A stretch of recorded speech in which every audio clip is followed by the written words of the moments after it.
What's good, y'all? Welcome from the heart of Mexico City. I'm here for the Interledger Summit, where the energy is amazing, the ideas are bold, and the future of money is literally buzzing. My name is Kokayi, and over the next few days, I'm diving into conversations with everybody. From first-time attendees who just fell down the fintech rabbit hole, to panelists shaping the rails of global payments, to the folks building tools most people won't understand until 5 years from now. We're talking access, interoperability, creativity, and the real-world impact of open payment systems. But we're also talking culture, because Mexico City is alive. The food, the art, the people, it hits different. And you can feel the same spark in every conversation. So tap in, listen tight. We're exploring the summit, meeting the thinkers, speaking with the builders, and breaking down what the future of financial inclusion really looks like. Let's get into it.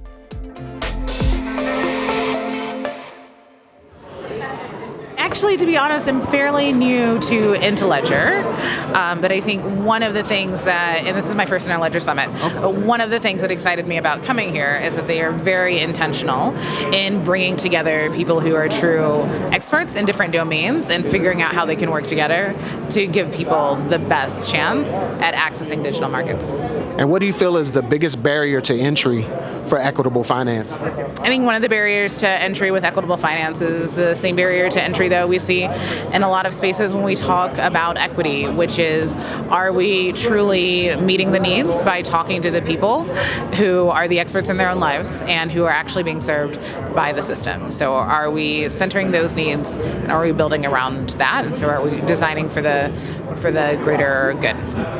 Well, I work in digital equity, and if you work in digital equity, you work at the intersection of every other part of people's lives. Workforce development, education, healthcare, navigating information in a changing world, participating in civic life, everything intersects with the internet. That's increasingly how people have access to each other and their friends and their money, but also how they have access to information, jobs, everything they want to do. And so talking about digital rights, digital access, means we have to talk about financial access. And when you talk about that access and equity, what does equity actually mean to you? Oh gosh, I'm glad this is an 8-hour podcast. So equity to me means that people have sovereignty, they have freedom, and they have safety. They can move in the ways they want to move. They can control their data and the way that it's accessed or shared, and ultimately they are able to make decisions for themselves. Honestly, there's a really big role to play for NGOs and nonprofits and intermediaries to help make visible what all of those boundaries and borders and transactions, financial but also social transactions are, because we can't really advocate for a different model if we don't understand how this model works. Otherwise, we're just going to go over here and rebuild the same thing, right? So I think there's a real role for community-based organizations to help the communities that they work in understand how are these systems that aren't serving us working, so that if we advocate and build together a new system, it isn't this. When you think about financial inclusion, right, what does that really mean to you? Financial inclusion means to me that everybody should have an opportunity to have a wallet, have a place to stay at night, because they were able to pay the amount that they need to without having to go out of their way to get a bank payment or things like that. And also, whenever you're going to a different country, all these different payments that you also have to do transactions through, you should be able to do it at the forefront of, oh, I'm doing this because I'm able to at any point in time, any place, any person, doesn't matter my color, gender, skin, or where I'm coming from, or my background or my privilege, I should be able to have alternatives of insular payments. What do you think are the biggest barriers to entry when we talk about financial inclusion or even equity? And then how do you think we get past those barriers? Definitely financial literacy. It's surprising how many people don't really understand their money, where their money goes, how it works, how it goes through banks. So definitely starting off with educating people about how that whole system works, I definitely think that could help. If you imagine a world in 10 years from now, right, what does a truly inclusive system look like financially? And what role do you think you're going to play in that? A truly inclusive system would be anyone from anywhere in the world being able to transfer money seamlessly and immediately without the fees that come with it. A lot of times, not even necessarily just fees, any middlemen that can put down trust, any just basically being able to just have the access to transfer money seamlessly without having to worry, without having to put extra money because they're not going to have enough after fees hit.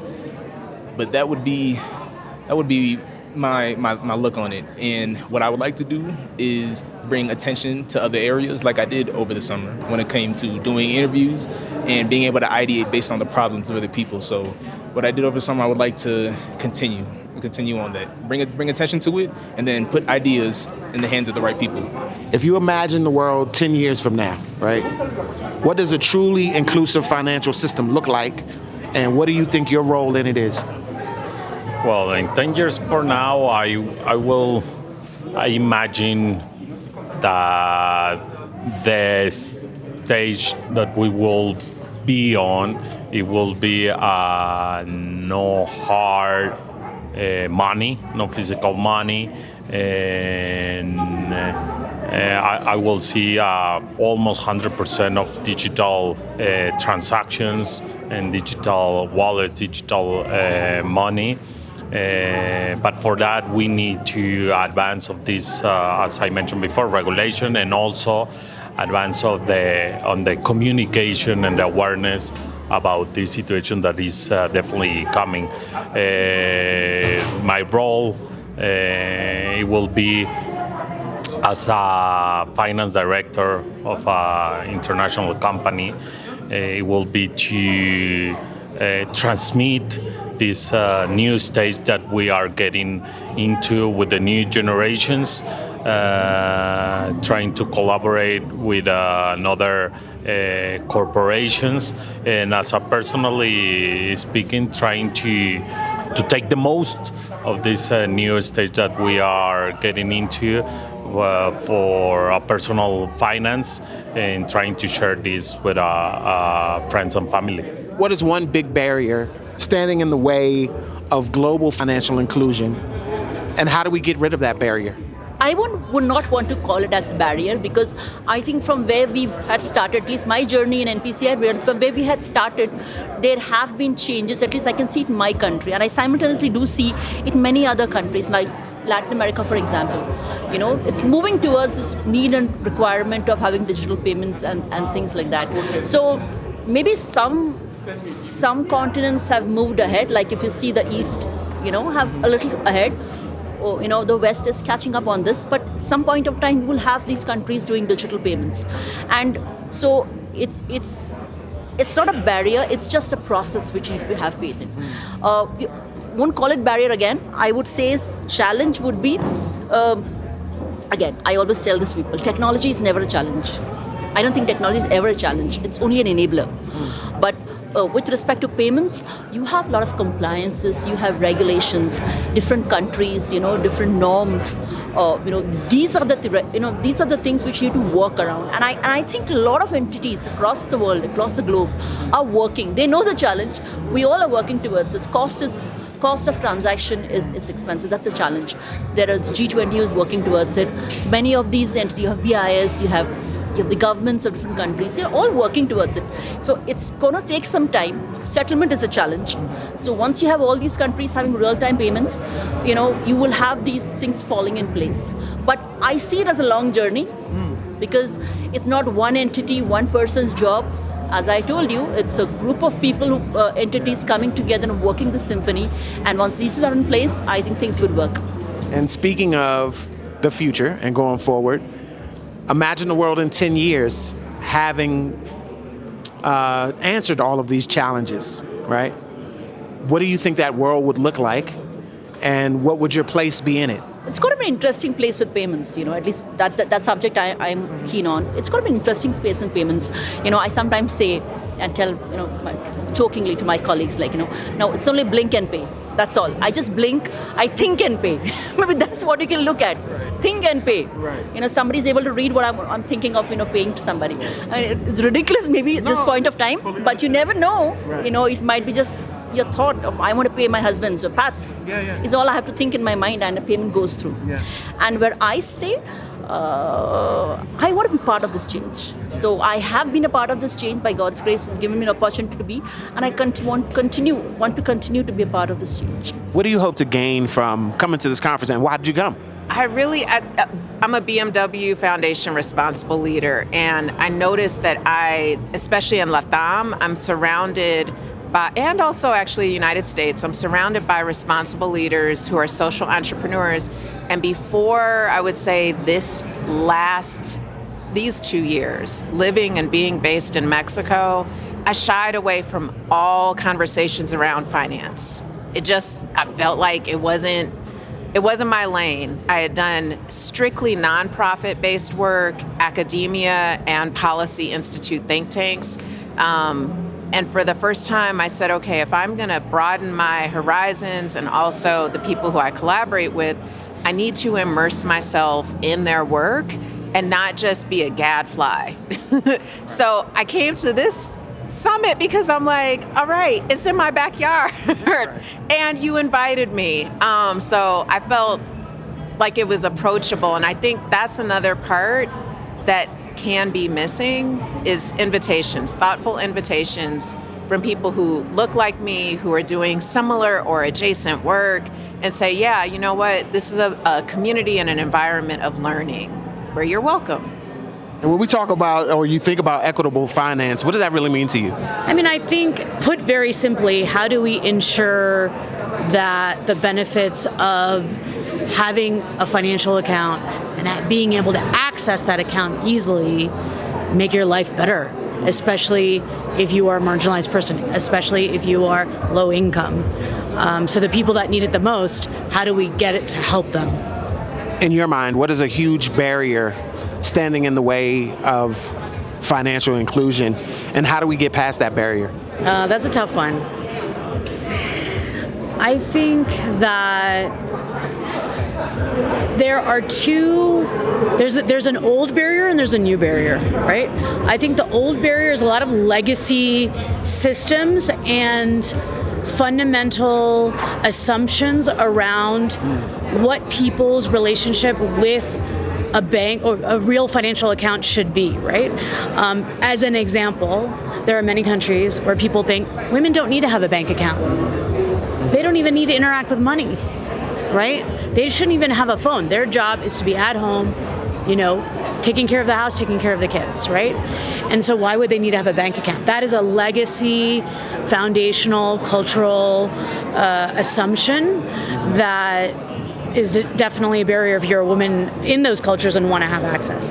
I think an emerging barrier that is really interesting is understanding, and I just came out of a really great session with my colleagues Zhao Ji and Aju and others put together around the gig worker economy, is there's an assumption I think we all have, and I'm based in the United States, banking is a safe thing.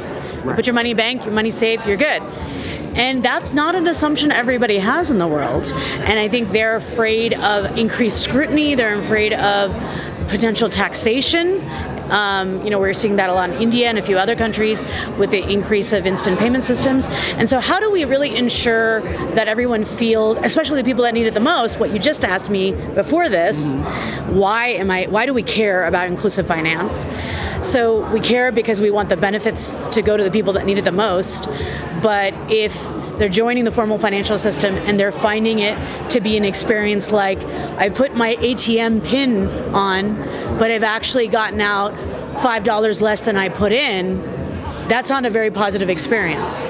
So how do we make sure that these new issues that are happening when people are entering the formal system don't prevent them from achieving those benefits we want them to achieve? What was the thing that first drew you to digital financial inclusion, and how has your view changed over time? What drew me to it was I was working on my first startup, and I had fell in love with technology, like just the whole creating apps and just the digital space. And then for my second company, which was a fintech company, I realized that I had such professional experience in like building apps in the world of technology and digital inclusion, but in my personal life, there was issues around unbanked to underbanked. And so I wanted to marry the two of, taking the issues within the digital inclusion space, the fragment, the financial inclusion space, and put them together. What is one big barrier still standing in the way of financial equity, and how do we get past it? Too many crazy regulatory laws that are way outdated. That's number one. And number two, we still have some idiots that's at the top. And if you think about the world in 10 years, and in the perspective of truly inclusive financial systems, what do they look like? And what is your role in getting them in shaping them to look like what they will look like? I think we're going to find ways to use money, transmit money, work with money outside the traditional banking system.